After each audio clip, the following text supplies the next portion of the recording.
antibacterial dishwashing liquid at Knorr Cubes.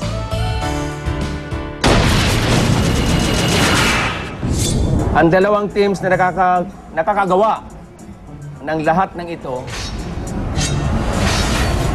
ay una ay ang red team.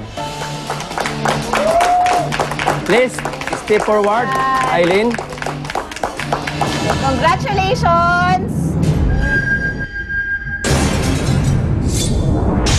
Purple team! Thank you, congrats, congrats. Congratulations! You are the winner of the Smart Winning Teams of the Week. Para kay Aileen, Jetro, Ting, and Riz, meron kayong pagkakataon masungkit ang espesyal na premyo sa Prize Showdown. Congratulations ulit. At para naman sa mga natitirang teams na yellow, blue, at green, kayo ay maglalaban-laban para sa isang elimination showdown. Siyempre malungkot. Malungkot din kaming dalawa kasi nga for the past challenges, panalo kami ni Jazz palagi. So, ganun. Simula nung nag-team up kami ni TJ, hindi pa kami nananalo ng kahit na anong challenges. So, talagang parang, ay, talo na naman tayo.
Pagkatapos ng tapatan ng mga Cook sa Dampa Mega Showdown, sasabak naman sa muling pagsubok ang mga winning tandem.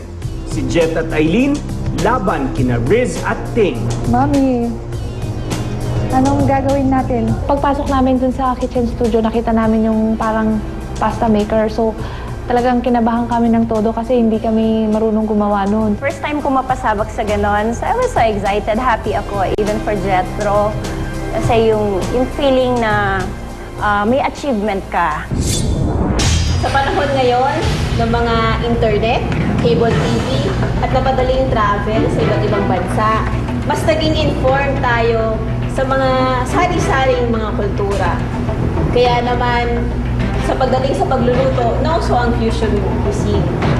Dito, ginagamit natin ang foreign ingredients at paraan ng pagluluto para mag-swak sa panlasa ng Pinoy. At yan ang susubukan nyo ngayon. Ang pasta, pinakasikat sa Italiano. Pero, isa tong pangkaraniwang na lang sa atin. Kaya, imbes na gagayahin, ang paraan nila pagluluto nito, kailangan nyong gumawa ng Pinoy version. Gamit ang mga Pinoy ingredients na katulad ng alige, tinapa, itlog na maalat at iba pa. Ang twist, kinakailangan kayo mismo ang gagawa ng inyong pasta. Lahat ng kakailanganin ng mga cook para sa showdown na ito, nakahanda na sa kusina. At ngayon upang turuan kayo kung paano gumawa ng pasta, narito ang isa sa inyong mga mentor na mula noon auditions ay kasama nyo na. Isa sa executive chef at owner ng Pino Restaurant. Walang iba kundi si Chef Ed Bugia. Kaya panoorin natin sa ating VTR. Gagawa tayo ng ngayon, ng pasta from scratch. Right? So yung kailangan mo ingredients is all-purpose flour, isang itlog, at saka olive oil. Okay, usually ang ratio niyan is 1 cup of flour, isang itlog, tapos 1 tablespoon of olive oil. So ganda pag sifted na yung flour mo. Ito pre-sifted na to. Okay. Para hindi magkabubo yung sa pasta mo. So around 1 cup flour. Buha lang kayo ng butas sa gitna. Palagay mo lang yung egg sa gitna.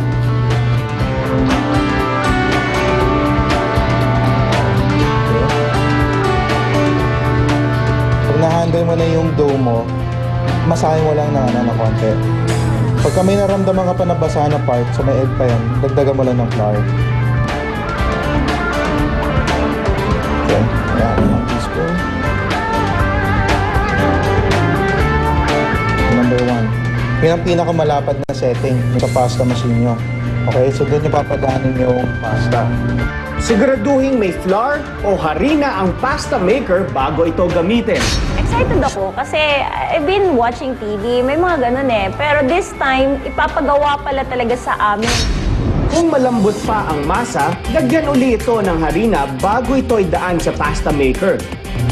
Ready na kayo to press your pasta. Adjust yun na konti-unti. Okay, huwag kayo mag-skip ng numbers. Siguraduhin nyo, no? So, from number 1, ayun yung pasta maker to number 2. Paulit-ulit lang na idaan ang masa sa pasta maker hanggang numipis ito ng numipis. Ulit ng flour. Ayan. So, yun ang fettuccine, flat na spaghetti, pasta. Okay? So, ito, ready na to cook. Boboil nyo na lang yan. Yung iba, pinapadry pa ng konti. Okay? Pero hindi na kailangan, no? Kung gusto mo, paghiwalayan mo na lang. There. Meron ka ng fettuccine. Okay? You can leave this to dry. Pero sandali lang, no? Sandali lang ito pinapadry.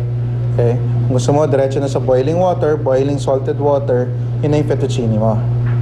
O ayan, nakita nyo na ang presentation ni Chef Ed. Sana may natutunan kayo. So teams, meron lang kayong 1 oras para gumawa ng pasta at lutuin ito with a Pinoy twist. Red team? Purple team? Pasiklaban na!